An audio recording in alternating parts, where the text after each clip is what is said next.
누가복음 10장을 보겠습니다. 29절로 37절까지를 교독합니다. 누가복음 10장 29절로 37절을 교독합니다. 그 사람이 자기를 옳게 보이려고 예수께 여짜오되 그러면 내 이웃이 누구니까?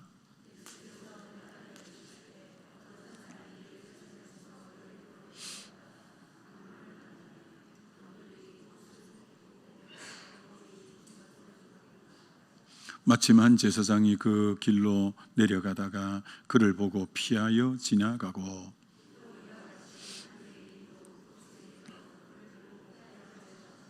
어떤 사마리아 사람은 여행하는 중 거기 이르러 그를 보고 불쌍히 여겨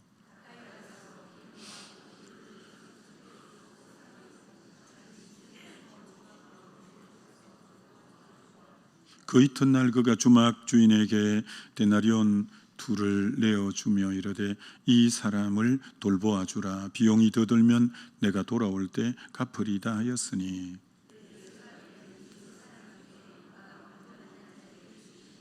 같이 읽겠습니다. 이르되 자비를 베푼 자니이다. 예수께서 이르시되 너도 가서 이와 같이 하라. 아멘. 너도 가서 이와 같이 하라 라는 제목으로 말씀 전가하고자 합니다. 선한 사마리아인에 의해서 강도 만난 자가 이제 응급조치를 받고 또 주막에 데려다 주고 거기서도 돌보다가 또 주막 주인에게도 돌봐 달라고 해서 회복되는 그 놀라운 일들이 일어나게 되죠.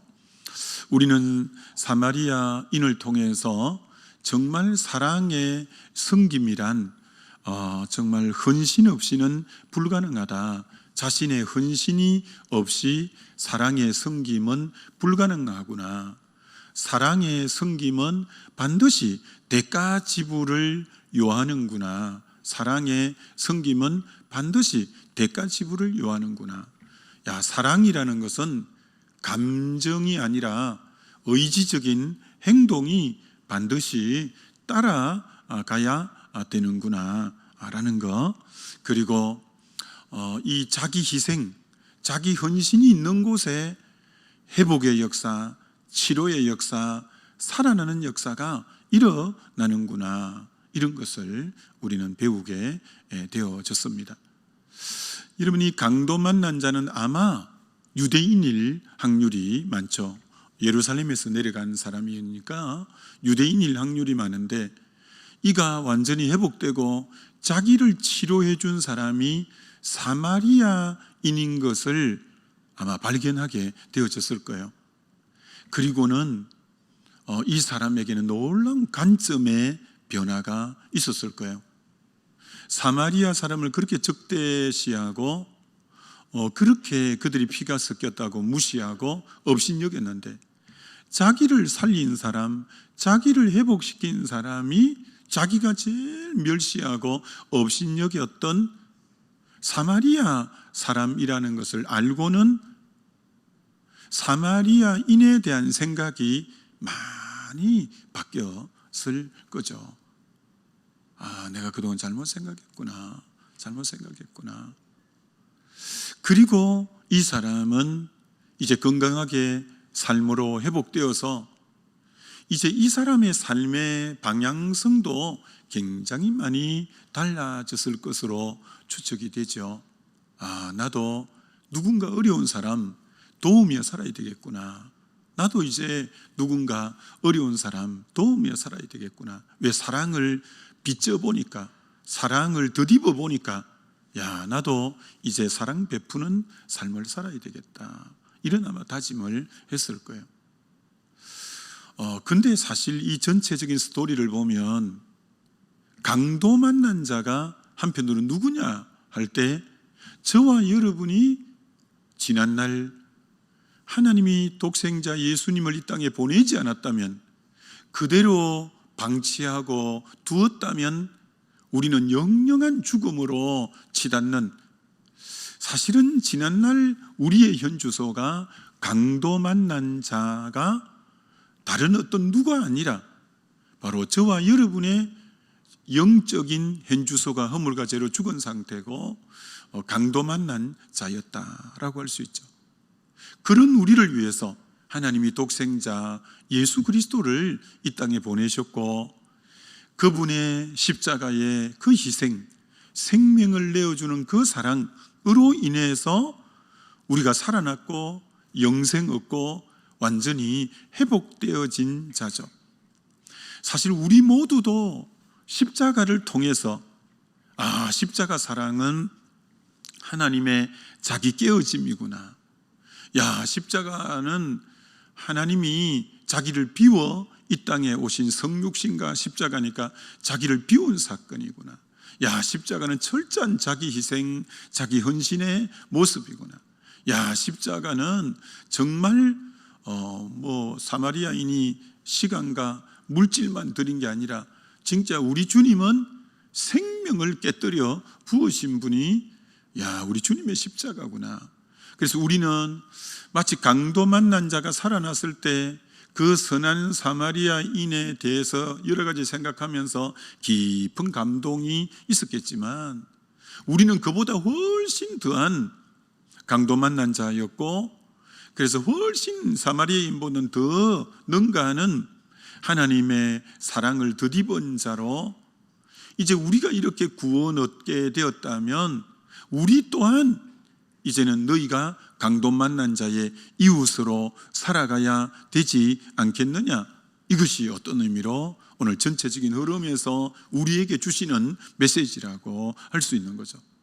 너의 남은 생애가 너를 강도 만난 그 죽게 된 삶에서 독생자를 통해 건진받았다면, 그 사랑을 체험했다면, 이제 우리의 남은 삶이 철저하게 강도 만난 자의 이웃으로 살아가야 되지 않는가라는 이 메시지가 담겨 있다라고 할 수 있겠죠.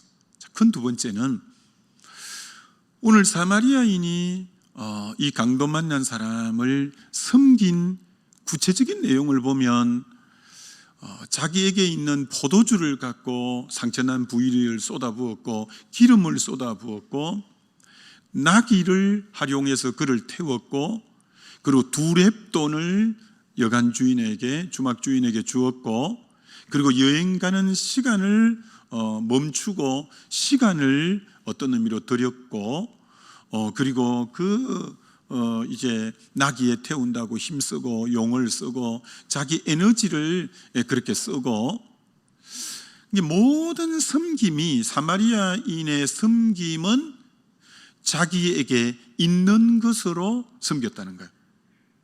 하나도 자기에게 없는 것 같고 섬긴 것은 없고, 섬김의 모든 이 보조 자료는 하나님이 이미 자기에게 주신 것이었다는 거예요. 하나님에게 주신 것, 그것 가지고 섬김으로 활용했다라는 거죠. 그래서 우리는 섬김에 앞서서 사실은 먼저 뭘 점검해야 되느냐면은, 그럼 하나님께서 내게 주신 것은 어떤 것들이 있나 점검해 봄이 필요하죠. 그게 먼저 파악이 되는 게 필요하죠. 하나님이 내게 뭐 주셨지? 사실 오늘은 2024년 맨 마지막 날로서 한번 좀 쭉 해고해 보는 그런 것도 필요하죠. 하나님이 주신 것이 여러분이 하나하나 쓰기 시작하면 10,000가지가 진짜 될 거예요. 10,000가지가. 그래서 자기에게 주신 것을 갖고 썼는데, 자, 여기서 관점이 어떻게 되냐? 하나님이 내게 주신 것은 왜 주셨냐라는 거죠. 왜 주셨냐? 첫째는 나에게 필요해서 주신 것이죠. 나에게 필요해서 주신 거죠. 하나님이 내게 주신 것은 먼저 나에게 유익하고 필요하기 때문에 하나님이 주셨다고 먼저 받아들여야 되죠. 근데 두 번째는 결코 그것만은 아니라는 거예요. 하나님이 내게 주신 것 중에 일부는 반드시 이웃을 위하여 섬기라고 주신 영역이 있다라는 것을 우리는 아는 게 굉장히 중요하죠. 하나님이 내게 주신 것은 반드시 섬기라고 주신 영역이 있다라는 관점으로 보는 게 바람직하죠. 구약의 농사를 다 지어도 그거 다 자기가 씨 뿌린 거잖아요. 자기가 그렇게 논에 물 대고 김 해주고 비료 뿌려주고 한 거잖아요. 그러나 추수할 때 다 하지 말라는 거예요. 밭 모퉁이, 논 모퉁이는 남겨두라. 그 내가 수고해서 씨 뿌리고 거름 주고 모리올 심고 한 건데 그 모퉁이는 나그네와 외국인과 가부와 고아와 객을 위해서 남겨두라. 너 과일 그거 다 딸 때 너 수원에 있는 과일 나무지만 다 따지 마라. 그 중에 일부는 나그네와 가난한 자, 고아와 가부를 위한 과일이다. 이게 하나님이 우리에게 주셨다고 그게 전부 나를 위해 다 쓰라고 준 것은 아니라는 거예요. 그 중에 일부는 이웃을 위한 몫이 있다는 거예요. 그럼 지금은 뭐 현대사회다 보니까 대부분이 직장에서 월급 받는 이런 모습인데 한 달 내에 열심히 일해서 내 통장에 들어오는 그 월급도 내가 수고한 그런 것으로 들어온 것이긴 하지만 그 중에 일부는 반드시 이웃을 위한 몫이 있다라는 이 관점은 우리에게 꼭꼭 필요하다라는 거죠. 그래서 하나님은 오늘 사마리아인은 빚내서 섬긴 것은 없습니다. 자기 것으로 섬긴 거예요. 그래서 가만히 생각해 보면 참 우리 하나님의 이 관점, 룻기 1장을 통해서 보면 이 엘리멜렉, 나오미, 말론, 기론 네 가족이 베들레헴에서 모압으로 내려갔는데 하나님이 엘리멜렉을 쳐서 이제 그 나오미와 아들 둘이 남았는데 성경은 그 집의 가장이 죽게 된 것에 초점을 맞추지 않고 이제 그 여인과 두 아들이 남았더라고 남아있는 것에 포커스를 맞추고 초점을 맞추고 기록하고 있다는 거예요. 그러다가 그 가정에 기둥 같은 말론과 기론 아들 둘이 또 죽게 되죠. 근데 성경은 두 여인이 남았더라고 또 남아있는 부분에 초점을 맞추어서 쓰고 있는 거예요. 이런 하나님의 관점이 놀랍습니다. 여러분도 하나님의 관점을 가져야 됩니다. 여러분에게 없는 것에 초점을 맞추면 안 되고 지금 남아있는 것이 무엇인가. 룻기의 사장으로 된 룻기가 해피엔딩으로 끝나고 엄청난 상상을 초래할 수 없는 결말로 끝나잖아요. 그게 전부 남아있는 것을 통해 역사하신 거예요. 남아있는 걸 통해서. 그래서 그 남아있는 것 중에도 오르바는 또 가버렸어요. 정말 연세 많은 시모인 나오미와 정말 앳된 그 룻 두 여인밖에 없었는데 야 진짜 이들을 통해서 뭐가 되겠냐라고 싶었는데 그들 그 남은 걸 통해서 하나님이 다윗의 후손이 왕족이 태어나고 거기서 메시아가 나오게 하는 뭐 엄청난 역사가 일어난 것처럼 하나님은 언제나 남아있는 것을 통해서 놀랍게 역사하시는 분이니까 여러분들이 난 이게 부족해서 못하겠고 이게 그런 사람을 통해서는 역사하지 못합니다. 언제나 관점이 이 상황에서 내게 남아있는 것은 뭐지? 하나님이 남아있는 걸 통해서 어떤 일을 하시길 원하시지? 언제나 이 하나님의 관점이 굉장히 중요한 거예요. 굉장히 중요해요. 그 남아있는 것을 통해서 하나님은 얼마든지 놀라운 일들을 이루어 가시는 거죠. 모세가 80일 때 하나님 딱 묻잖아요. 너 손에 있는 게 뭐냐? 마른 막대기 지팡이입니다. 근데 그 지팡이 갖고 다 해버리는 거예요. 홍해에 가르니까 홍해가 갈라지죠. 광야에서도 그 지팡이 갖고 다 하는 거예요. 반석에 가리키니까 물이 나오죠. 그러니까 그 미미한 것 갖고 뭐가 되겠냐 싶지만 하나님은 남아있는 것이 드려질 때 너무나 놀라운 역사가 일어나는 것처럼 그래서 여러분은 이렇게 대답하면 안 됩니다. 내가 뭐가 있어서 섬기나 뭐가 있어서 뭐 베푸나 아닙니다. 하나님은 남아있는 것을 통해서 얼마든지 새 일을 이루어 가실 수가 있다라는 것이죠. 자, 그래서 예수님이 이제 율법사에게 이렇게 묻습니다. 이 율법사는 예수님에게 이렇게 해서 질문했거든요. 내 이웃이 누굽니까? 이렇게 질문했지만 예수님의 대답은 누가 강도 만난 자의 이웃이겠느냐? 주님이 도리어 질문을 그렇게 하죠. 근데 객관식으로 주님이 묻습니다. 자, 누가 강도 만난 자의 이웃이겠느냐? 1번 제사장, 2번 레위인, 3번 사마리아인. 그럼 최소한 답을 1, 2, 3 중에서 대답해야 되는데 1, 2, 3번으로 대답 안 하는 거예요. 율법사가. 답이 3번 사마리아인입니다. 이렇게 해야 되는데 자기가 율법사가 유대인이고 그런 자존심이 있으니까 자비를 베푼 자니이다. 이렇게 대답을 하잖아요. 자비를 베푼 자니이다. 자, 그래서 그럼 너도 가서 이제 그대로 하라. 이렇게 말하는데 자, 그럼 여기서 누가 내 이웃이냐?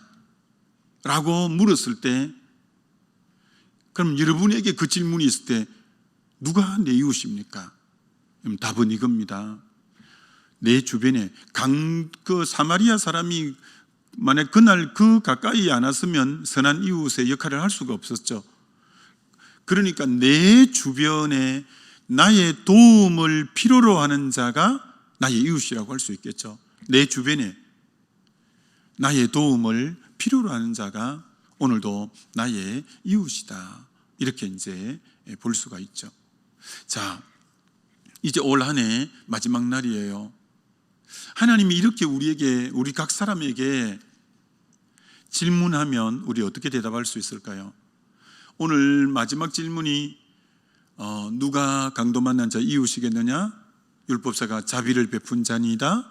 너도 가서 이와 같이 해라 라고 했을 때 주님이 우리에게 이 마지막 날, 올해 마지막 날에 이렇게 질문한다면 너는 올 한 해 이제 마지막 날인데 자비를 베푼 일들이 얼마나 되니?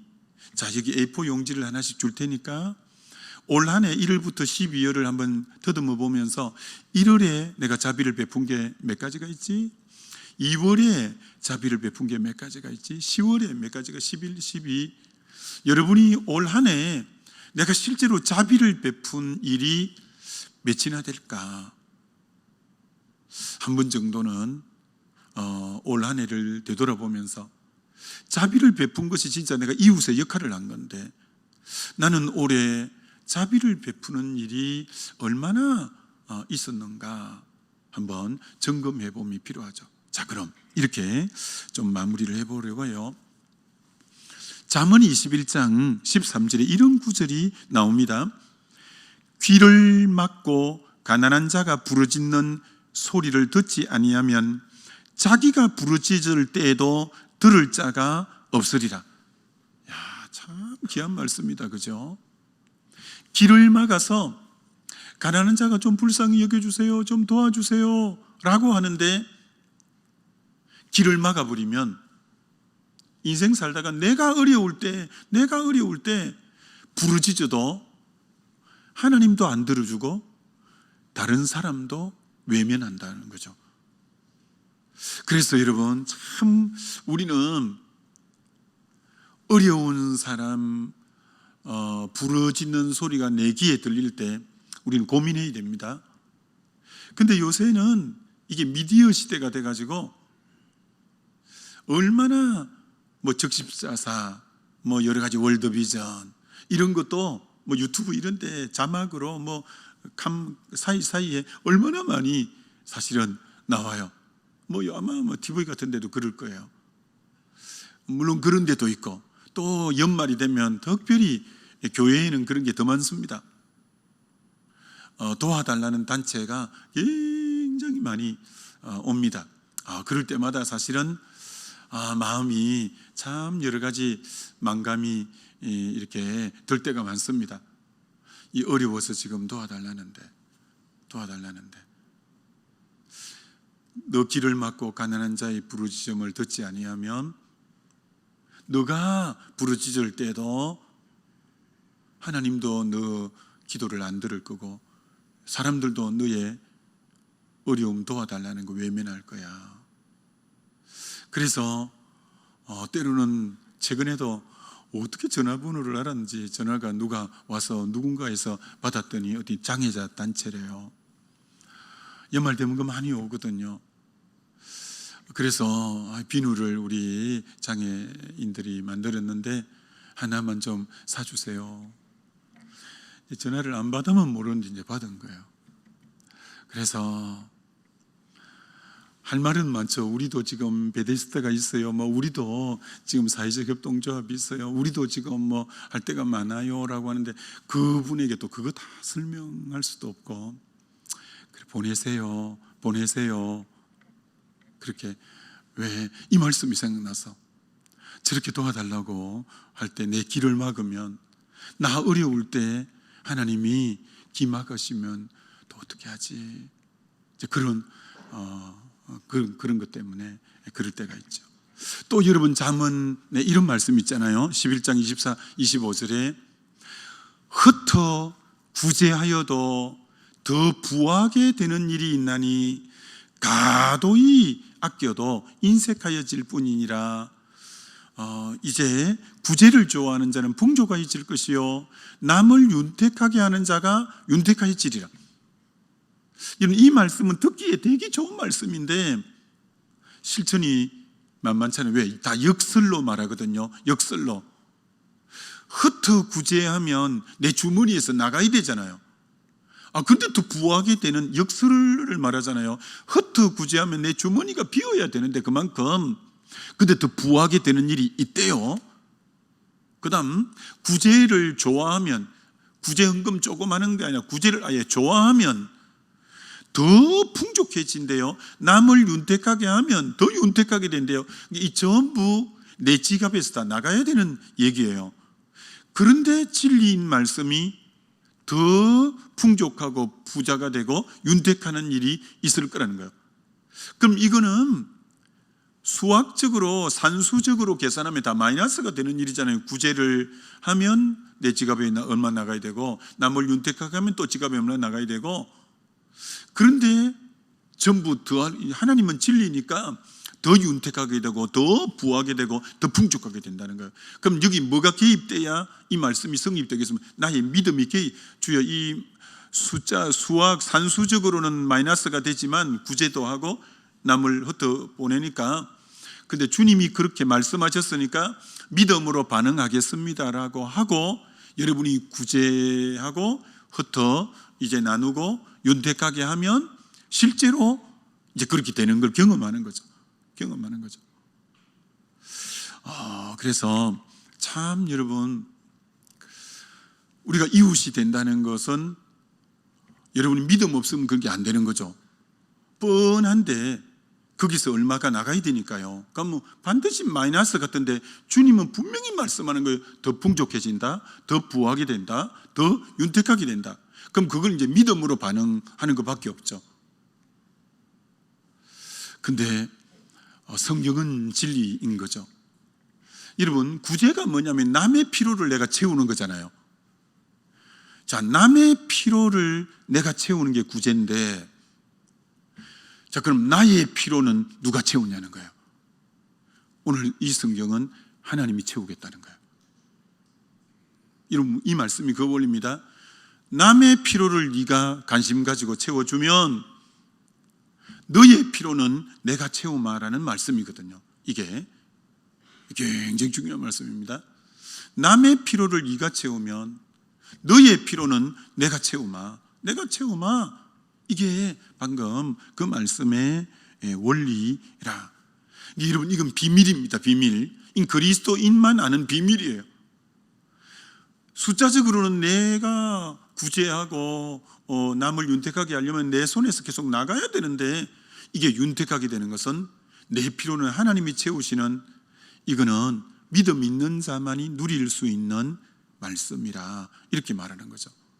자, 그 정도가 아니라 잠언 19장 17절에 가난한 자를 불쌍히 여기는 것은 여호와께 구워드리는 것이니 그의 선행을 그에게 갚아주시리라. 하나님이 갚아주신다고 분명히 말씀하는데, 내가 가난한 자에게 얼마를 드렸는데 하나님에게 구워드리는 하나님의 통장에 예치하는 거라는 거예요.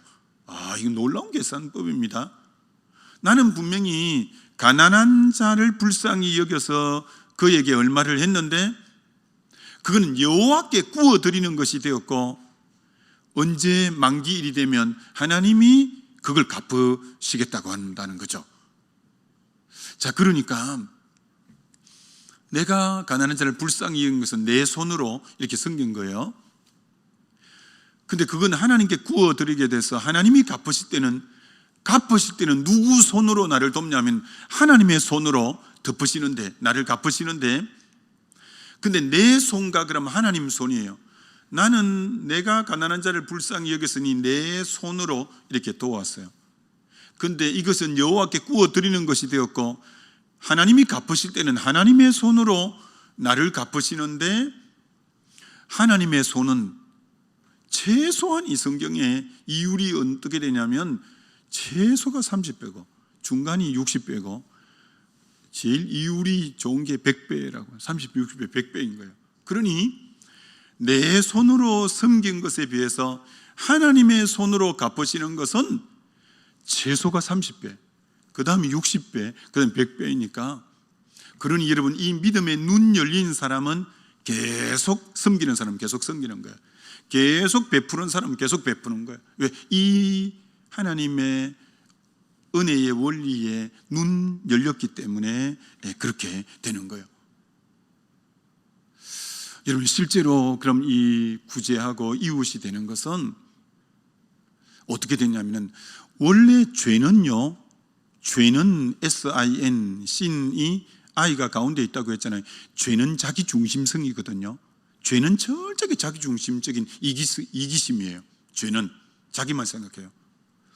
그러나 성령 충만은 이기심 해체가 되면서 이타적인 사람으로 바뀌게 하는 것이 성령 충만이거든요. 뭐가 성령 충만이냐?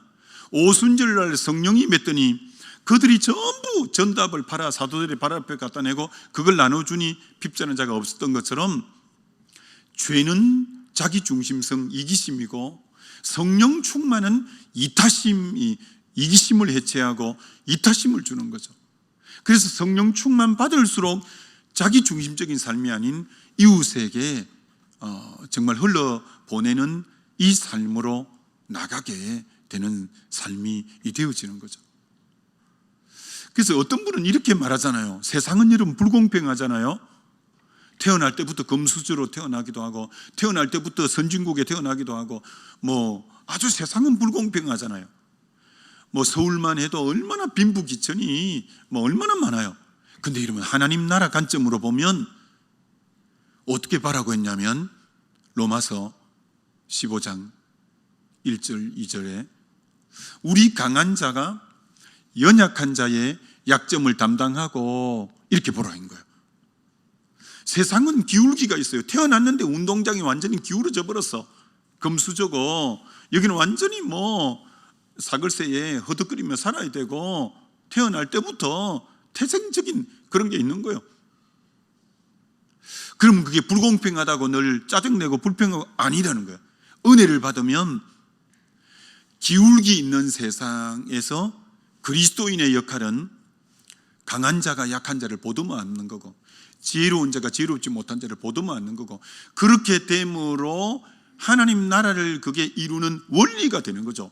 그래서 이사야서에 하나님 나라 원리 이렇게 말했잖아요. 사자와 이리가 함께 뒹굴고 어린아이가 손 놓고 그게 전부 독 있고 맹수고 아주 유하고가 엉켜 사는 것을 하나님 나라라고 표현한 것은 세상이 굉장히 기울기가 있는 것처럼 보여지게 만들어진 세상이에요.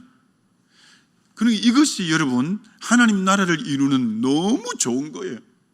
강한 자가 연약한 자의 약점을 담당하고, 기울기가 있으면 있는 자가 없는 자를 도우고, 강한 자가 힘약한 자를 보듬어 안고, 그렇게 함으로 이 땅을 하나님 나라를 실현해 가게 만든 공동체가 교회라는 것이에요.